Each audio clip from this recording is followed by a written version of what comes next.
Kızday janıp kelgen jarkırap jarık beli, jılmaygan жылуу жүзүң жүрөктү ezip келген.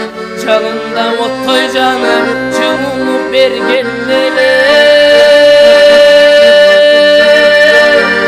Жан дүйнөм сыздап жатты, кызарып күнүм батты.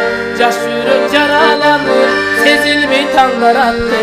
Жалында бырлар жаздым, карайын сен таратып.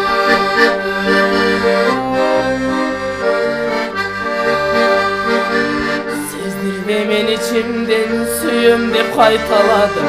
Sağarına pırlar yazdım, anı da baykaladım. Suyusun ben almadım, seni dep kançalardım. Sağınıp seni günde atımdı kaytaladım. Sargaydım жалбырактay көздөгү бактаракты. Sen менен бактылуумун деп аттың айта албадым.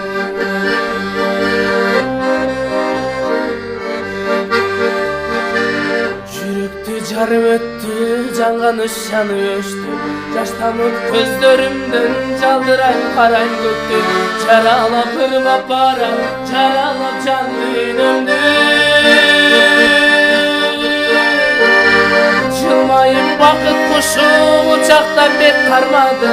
Жаным мен бир өзүңө сүйөм деп айта албадым.